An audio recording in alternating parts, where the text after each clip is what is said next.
रामपुर नाम के एक गांव में एक सेठ रहा करते थे जिनका नाम बसंती लाल था। बसंती लाल एक बहुत ही ईमानदार और दयालु इंसान थे। एक दिन बसंती लाल रास्ता भटक गए और चलते चलते एक सुनसान जगह पर पहुंच गए।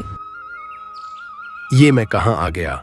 यहाँ तो दूर दूर तक कुछ दिखाई भी नहीं दे रहा। धत तेरे की लगता है मैं रास्ता भटक गया हूँ। बाप रे बाप, इतनी गर्मी है और ऊपर से यहाँ दूर दूर तक ना तो कोई कुआं है और ना ही कोई नल। मेरी तो प्यास के मारे हालत खराब हो रही। अब मैं क्या करूं?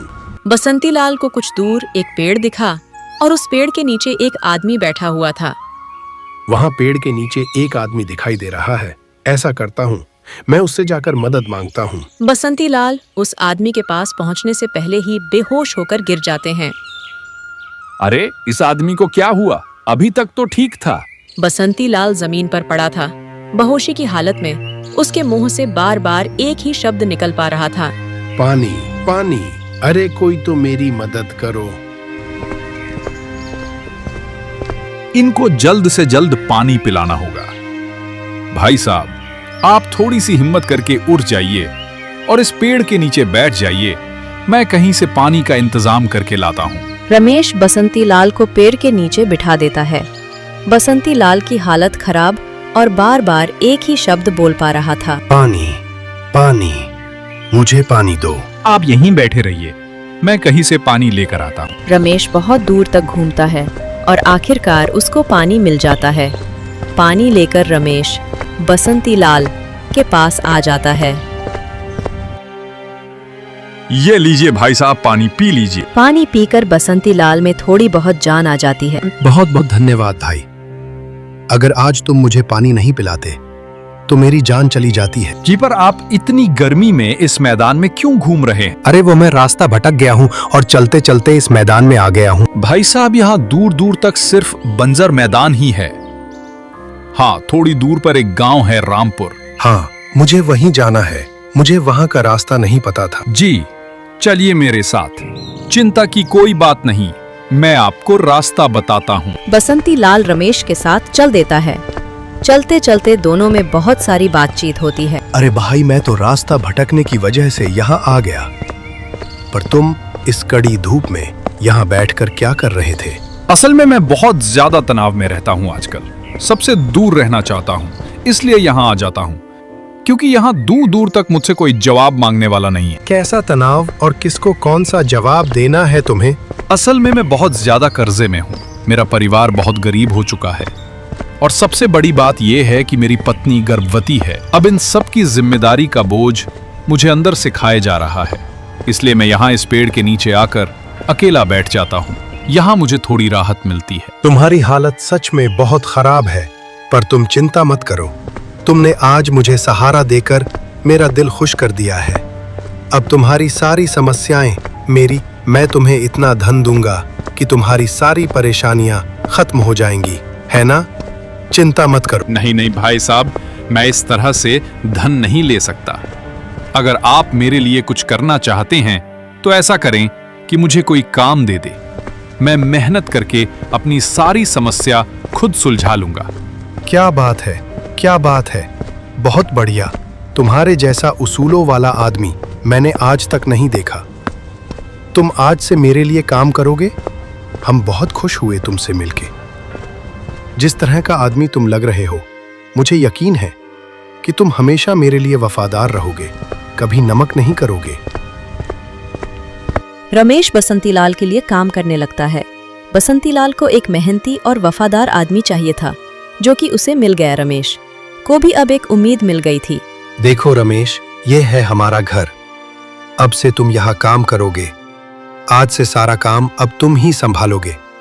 कोई तकलीफ हो तो बताना। भला आपके घर में क्या तकलीफ हो सकती है मुझे? रमेश, तुम्हें तो पता है हम सेठ लोगों को बहुत सारा काम करना पड़ता है। अच्छा, अंदर चलो, हम बहुत दूर से आए हैं, कुछ खाना पीना हो। ऐसे ही करीब 2 महीना बीत जाता है। वाह, क्या बात है महेश, तुम सारा काम बहुत जल्दी सीख गए। जैसे मुझे तुमसे उम्मीद थी, वैसे ही तुमने काम किया। आज मैं तुमसे बहुत प्रसन्न हूं। आज तुम्हारा 2 महीना पूरा हो गया। ये लो, तुम्हारे 2 महीने का वेतन। अब खुश हो? बहुत बहुत धन्यवाद सेठ जी। एक बार मैंने इस प्यासन को पानी क्या पिला दिया, इसने मेरे सारे दुखों को अपना बना लिया। हे ईश्वर, मुझे इतनी शक्ति देना कि मैं अपने उसूलों पर पक्का रहूं और कभी इस भले आदमी से गद्दारी ना करूं। क्या हुआ महेश, तुम क्या सोच क्या रहे हो? जी, कुछ नहीं। रमेश का परिवार अब बहुत खुश था और कुछ दिनों के बाद रमेश की पत्नी एक बेटे को जन्म देती है और उनके बेटे का नाम राहुल रखा जाता है। एक समय था जब हमारे पास खाने को भी कुछ नहीं था। अगर बसंती लाल जी हमें सहारा नहीं देते तो हमारा परिवार इस गरीबी की बोझ में दब जाता और हमारा पुत्र भी इस दुनिया में दुख के साथ जन्म लेता। हाँ, उनकी कृपा से अब सब सही है। भगवान करे मेरे दिल में कभी नमक हराम का भाव पैदा ना हो। मैं हमेशा ईमानदारी से उनके लिए काम करता रहूं। कई साल बीत जाते हैं। रमेश का बेटा राहुल 14 वर्ष का हो चुका था। रमेश ने इन सालों में बसंती लाल का व्यापार बहुत ज्यादा बढ़ा दिया था। बहुत बढ़िया, इस साल व्यापार काफी अच्छा चल रहा है। और रमेश, तुम हमेशा की तरह बहुत अच्छा काम कर रहे हो। तुम्हें 14 साल हो गए काम करते करते। तुमने हिसाब में 1 रुपए की भी गड़बड़ी नहीं की। शाबाश, गर्व है तुम पर मुझे। जी, मेरी ईमानदारी ही तो मेरी पहचान है। बसंती लाल और रमेश बात कर रहे होते हैं, तभी एक नौकर आता है और कहता है, मालिक, छोटे भैया का पत्र आया है, वो घर आ रहे हैं। अरे क्या, मेरा छोटा भाई आ रहा है? 14 साल के बाद मेरा भाई आखिरकार घर वापस आने वाला है। अरे ये तो बड़ी खुशी की बात है। इस घर की पूरी साफ सफाई कर दो, सारी व्यवस्था कर दो, बहुत सारे पकवान बनाओ। अरे 56 भोग बनाओ। अरे मेरे भाई की स्वागत में कोई कमी नहीं रहनी चाहिए, तैयारी करो। जी सेठ जी, जैसा आप कहे। मैं इतने सालों से अपने लिए काम कर रहा हूं और आज मुझे पता चला कि आपका कोई भाई भी है। और तो और, उससे भी ज्यादा जो बात मुझे हैरान कर रही है वो ये है कि वे 14 साल बाद क्यों वापस आने वाले हैं। क्या बताऊं रमेश, मेरा भाई बाबूलाल सालों से मुझसे नाराज था। असल में बात कुछ ऐसी है कि मेरे पिताजी अपना व्यापार अपने दोनों बेटों में बराबर बांटना चाहते थे। लेकिन क्या है ना कि बाबूलाल की नशे की लत के कारण पिताजी ने सिर्फ मुझे अपना व्यापार दिया। बाबूलाल को लगा कि पिताजी उसे प्यार नहीं करते, इसीलिए उसे व्यापार नहीं दिया। बस तब से वह नाराज हो गया और घर छोड़कर चला गया और शहर में जाकर रहने लगा। अब आज आखिरकार वह वापस आ रहा है। लगता है कि उसका मन बदल गया। अच्छा, तो ये बात है। चलो, अच्छा है। मैं तो यही प्रार्थना करूंगा कि आप दोनों भाई खुशी से एक साथ रहें। आ बाबू, मेरे प्यारे भाई, मेरे भाई, आजा आजा आजा। अरे तू कहाँ चला गया था? मुझे छोड़कर आजा आजा। हाँ बस भैया, समय का फेर है, आखिरकार मैं आ ही गया घर वापस। ओह, तुम्हारी नशे की लत छूटी कि नहीं छूटी? हाँ भैया, ये नशे वाले आदतें कई सालों पहले छोड़ दी थी। चलो, बहुत अच्छा सुनकर अच्छा लगा। अब सब पुरानी बातों को भूलकर हम दोनों भाई साथ साथ रहेंगे और एक नई शुरुआत करते हैं। क्यों, चौरंगी सही है ना? हाँ, नई शुरुआत करते हैं। कैसे भूल जाऊं पुरानी बातें। मैं बसंती, मुझे आज भी याद है कि कैसे मेरे बाप ने मेरे हिस्से की जायदाद तुझको दे दी और आज मैं वही जायदाद तुमसे वापस लेने आया हूँ। अरे इतनी गहरी सोच में कहाँ डूब गए भाई? आखिर तुम क्या सोच रहे हो? बताओ, कोई समस्या है तो बताओ। कुछ नहीं भैया, बस आपको देखकर पुराने दिन याद आ गए। आप सही कह रहे हैं, हमें सब कुछ भूलकर हम दोनों को साथ साथ नई शुरुआत करनी चाहिए। बहुत अच्छा कहा आप। कई दिन बीत जाते हैं। बाबूलाल बड़े ध्यान से सब कुछ देख रहा था बसंती लाल के व्यापार के बारे में। वो तो बस सही मौके का इंतजार में था। एक दिन बसंती लाल अपने घर के पास मौजूद बगीचे में देखता है कि बाबूलाल किसी से बात कर रहा था। वो आदमी और कोई नहीं बल्कि रमेश था। बसंती लाल चुपके से उन दोनों की बातें सुनने लगता है। अच्छा, तुम हो रमेश जो मेरे भाई के लिए सालों से काम करते आ रहे हो। अच्छा ये बताओ, क्या तुम मेरे लिए काम करो? हाँ बताइए, मैं आपके लिए क्या कर सकता हूँ? क्या तुम्हें पता है कि बसंती लाल की जायदाद के कागज कहाँ पर रखे हुए हैं? बिल्कुल मुझे पता है, पर ये सब आप क्यों पूछ रहे हैं? देखो, ये व्यापार मेरा है, बसंती लाल का है, तो ये व्यापार उसे धोखे से मिल गया है। अगर तुम बसंती लाल की जायदाद के कागजात मुझे लाकर दोगे तो मैं तुम्हें बहुत सारा पैसा दूंगा और अगर तुम बसंती लाल का व्यापार हड़पने में मेरी मदद करते हो तो मैं तुम्हें इस व्यापार में हिस्सा भी दे दूंगा। बोलो। अच्छा, तो ये बाबूलाल इसलिए यहाँ आया है ताकि मेरा व्यापार हड़प सके। हाँ तो बताओ, करोगे मेरे लिए काम? बोलो, सोचो मत, हाँ बोलो, तुम्हें मैं बहुत ज्यादा अमीर बना दूंगा। देखिए, मुझे पता है कि ये व्यापार उन्हें धोखे से नहीं बल्कि आपके पिता ने व्यापार को बचाने के लिए उन्हें दिए थे। आपको ये नहीं मिला क्योंकि आप उस वक्त हमेशा नशे की हालत में रहते थे। आप जो काम मुझे करने को कह रहे हैं वो नमक हरामी है और मैं ये हरगिज नहीं करने वाला। देखो, एक बार फिर से अच्छे से सोच लो, ये तुम्हारे लिए अमीर बनने का एक मौका है। तुम्हें व्यापार में हिस्सा मिल जाएगा और तुम बहुत सारा धन भी कमा पाओगे। अभी तक जो तुम्हें सिर्फ वेतन मिलता है उससे तो शायद तुम्हारा परिवार अच्छे से चल भी नहीं पाता होगा। क्या होता है उतने में? इतना तो मैं यूं ही उड़ा देता हूं। अगर तुम मेरी मदद करते हो तो मैं तुम्हें धनवान बना दूंगा। पैसा ही पैसा होगा भाई। क्या सोच रहे हो, बोलो। आप चाहे मुझे दुनिया भर की दौलत ही क्यों ना दे दे, पर मैं सेठ बसंती लाल जी के साथ ऐसा हरगिज नहीं करूंगा। मैंने उनका नमक खाया है और उनसे गद्दारी मैं कभी नहीं करने वाला। ठीक है, जैसी तुम्हारी मर्जी। तुम लोगों को गरीब रहना ही पसंद है। बाबूलाल घर में आ रहा था, तभी देखता है कि बसंती लाल वहाँ गुस्से में खड़ा। अब क्या क्या हुआ भैया? आप इतने गुस्से में क्यों लग रहे हैं? कुछ बात है? मैंने सब सुन लिया है बाबूलाल।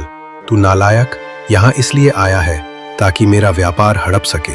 कान खोल के तू अभी के अभी और इसी वक्त मेरे घर से निकल जा और गलती से भी इस घर में आने की कोशिश मत करना। निकल यहाँ से, नालायक कहीं का। अरे निकल। भाई, अभी तो मैं जा रहा हूँ, पर मैं वादा करता हूँ कि मैं वापस जरूर आऊंगा। जब तक मैं जिंदा रहूं मैं हार नहीं मानूंगा।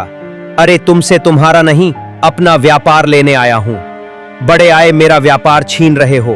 थू, अपना व्यापार लेकर रहूंगा। वापस आऊंगा मैं, ध्यान रखना। रमेश, मैंने उस दिन सब कुछ सुना।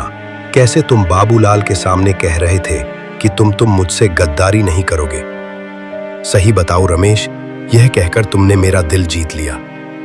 इतना अच्छा मुझे कभी नहीं लगा जितना वो सुनकर लगा।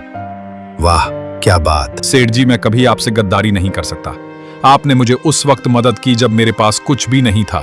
मैं और मेरा परिवार तो मरने की हालत में आ गए थे। गरीबी ने हम उस तरह से घेर लिया था जैसे कि मेरा परिवार खत्म सा हो गया था। अब मेरा तुम पर विश्वास और बढ़ गया है रमेश, इसीलिए अब मैं तुम्हें अब तक की सबसे बड़ी जिम्मेदारी देने वाला हूँ। कौन सी जिम्मेदारी सेठ जी? देखो, बाबूलाल धमकी देकर गया है कि वो ये व्यापार मुझसे छीन कर रहेगा। इसीलिए हो सकता है कि वह कोई चोर बोर मेरे घर पर भेजे या जायदाद के कागज चोरी करने के लिए। इसीलिए मैं चाहता हूँ कि यह कागज तुम अपने घर पर सुरक्षित रखो। बाबूलाल कभी सोच भी नहीं पाएगा कि यह कागज तुम्हारे घर पर है। बसंती लाल अपनी जायदाद की कागज रमेश को दे देता है। कई सालों तक वो कागज रमेश के घर में सुरक्षित रखा रहता है। कुछ साल बीत जाते हैं। रमेश का बेटा राहुल अब 18 वर्ष का हो चुका था। एक दिन वो बसंती लाल के बेटे अर्जुन के साथ घूम रहा था। तभी अर्जुन संजय को अपने सोने की माला दिखाता है। वाह, ये तो बहुत सुंदर माला है। काश मेरे पास भी ऐसी एक माला होती। अच्छा, क्या तुम्हारी औकात है ऐसी माला पहनने की? देखो, बदतमीजी मत करो। हाँ, सच तो कह रहा हूँ। ऐसी माला तो हम सेठ लोग ही पहनते हैं। अरे तुम्हारे पिता तो हमारे यहाँ नौकर हैं। कुछ दिन बाद तुम भी हमारे यहाँ नौकरी करोगे, फिर क्यों माला माला कर रहा है? ये मत भूलो कि मेरे पिताजी की वजह से ही तुम्हारा व्यापार इतना आगे बढ़ पाया है और तुम्हारे पिताजी मेरे पिताजी पर इतना भरोसा करते हैं कि अपनी जायदाद के कागज तक उन्हें संभालने को दिए हैं। इतनी इज्जत तुम्हारे पिता मेरे पिताजी को देते हैं और तुम्हें भी उनकी इज्जत करनी चाहिए। हाँ, इज्जत करनी चाहिए। सुनो, कान खोल के देखो, तुम्हारे पिता कितने भी वफादार और विश्वसनीय क्यों ना हो, अरे है तो आखिरकार हमारे यहाँ के नौकर ही ना। सर पर थोड़ ना बिठा लेंगे। बड़े आए तुम अपने सेठ होने का घमंड दिखा रहे हो। देखना, एक दिन मैं तुमसे भी बड़ा सेठ बनूंगा। जाओ जाओ, बड़े आए सेठ बनने वाले, जाओ तुम। अर्जुन और राहुल की ये बातें एक आदमी पीछे से सुन रहा था। ये आदमी और कोई नहीं बल्कि बाबूलाल ही था। अच्छा, तो ये बात है। मैं इतने सालों से बसंती लाल के घर में जायदाद के कागज ढूंढ रहा था, पर कागज तो वो रमेश के घर में छुपा दिए थे। ये रमेश का लड़का सेठ बनना चाहता है। अब यही मेरी मदद करेगा बसंती लाल का व्यापार हड़पने में। अरे रमेश, अचानक यहाँ कैसे आना हुआ? जी मेरा बेटा अब बड़ा हो चुका है और मैं चाहता हूं कि आप इसे भी काम पर रख लें। अरे जरूर बेटा। राहुल, तुम्हारे पिताजी ने कई सालों तक मेरे लिए ईमानदारी से काम किया था। अब बेटा, मैं उम्मीद करता हूं कि तुम भी वैसे ही ईमानदारी से काम करोगे। ठीक बेटा राहुल? जी सेठ जी, मैं भी पिताजी की तरह ईमानदारी से काम करूंगा। बेटा याद रखना, हमने सेठ जी का नमक खाया है। कभी भी सेठ जी की बुराई नहीं करना, क्योंकि नमक हरामी से बड़ा कोई पाप नहीं है। नमक तो मैं करूंगा पिताजी, क्योंकि मुझे एक दिन उस अर्जुन को सेठ बनकर दिखाना है। मैं तो बस व्यापार सीखने के लिए यहाँ काम कर रहा हूँ। एक दिन राहुल कहीं जा रहा था, तभी बाबूलाल उसके सामने आता है। तुम ही हो रमेश के बेटे? जी हाँ, मैं ही हूँ। पर आप कौन हैं? कई साल पहले मैंने तुम्हारे पिताजी को एक मौका दिया था व्यापार में हिस्सा पाने का। हाँ, लेकिन उनके लिए नमक हरामी पाप था। अब अगर उस दिन वो मान गए होते तो तुम आज सेठ होते। बच्चे, कहीं तुम भी अपने पिता की तरह बसंती लाल के पास नौकरी करने के लिए तो नहीं जाते? कहीं आप बसंती लाल के भाई बाबूलाल तो नहीं? हाँ, बिल्कुल सही पहचाने बच्चे। अब जो मैंने तुम्हारे पिताजी को दिया था, वही मौका मैं तुम्हें देता हूँ। अगर तुमने ये काम कर दिया तो तुम्हें बसंती लाल के व्यापार में हिस्सा मिल जाएगा और तुम भी सेठ बन जाओगे। जी बताइए, मुझे क्या करना होगा? कुछ नहीं, बस एक छोटा सा काम देखो। तुम्हारे घर में बसंती लाल की जायदाद के कागज रखे हुए हैं, तुम वहां पर जाओ और उन्हें लेकर आओ। बस इतना सा काम है। ठीक है, मैं ये करने को तैयार हूँ। राहुल अपने घर के अलमीरा से एक पेटी निकालता है। उसमें वही कागज रखे हुए थे जिसकी बात बाबूलाल कर रहा था। अब मैं ये कागज बाबूलाल को जाकर दे देता हूँ। इससे वह जयंती लाल का व्यापार हड़प लेगा और फिर मुझे भी व्यापार में हिस्सा मिल जाए। अबे ये क्या बकवास है? ये वो कागजात नहीं है जो मुझे चाहिए। ये तो सारा का सारा नकली कागज है। क्या ये पर मेरे घर की पेटी में से तो यही कागज निकले हैं? अरे तुम मुझे बेवकूफ बना रहे हो राहुल। बाबूलाल गुस्से में आकर राहुल को मारने ही वाला होता है। तभी पीछे से रमेश आता है। तुम फिर आ गए बाबूलाल। तुम्हें क्या लगा बेईमानी करके तुम जायदाद के कागज हड़प लोगे? मुझे पता था कि तुम कागज लेने की कोशिश जरूर करोगे, इसलिए मैंने पहले ही असली कागजात की जगह नकली कागजात रख दिए थे। असली कागजात कहाँ हैं वो सिर्फ मुझे और बसंती लाल जी को पता है। अरे तुमने मेरा सारा खेल चौपट कर दिया रमेश। देख लूंगा मैं तुम्हें, देख लूंगा मैं, एक दिन तुमको भी देख लूंगा। बड़ा आया। आज मेरे बेटे पर हाथ उठाने वाले थे, तुमने अच्छा नहीं किया। अभी के अभी दफा हो जाओ यहां से, वरना तुम्हें लाठी से पीट पीट कर बसंती लाल जी के पास ले जाओ। पिताजी, आज अगर आप सही समय पर नहीं आते तो ना जाने यह मेरे साथ क्या करते। मैंने सब देख लिया बेटा, आज तेरी वजह से मेरा सर झुक गया है। पूरा गांव जिसकी वफादारी की मिसाल देता था, उसी का बेटा नमक हराम निकला। ये कितनी शर्म की बात है। मुझे माफ कर दीजिए पिताजी, मेरे मन में लालच आ गया था। मुझे सेठ बनना था, क्योंकि अर्जुन से मेरी बहस हो गई थी। उसके सामने खुद को साबित करना था कि मैं भी किसी से कम नहीं हूं। देखो बेटा, ये लालच ही इंसान से बेईमानी करवाता है। जब हम लालच के पीछे भागते हैं तो अपने आदर्शों और नैतिकता को भूल जाते हैं। हम ईमानदारी से जो कमाते हैं उसी में खुश रहना चाहिए। असली सुख मेहनत से मिलता है।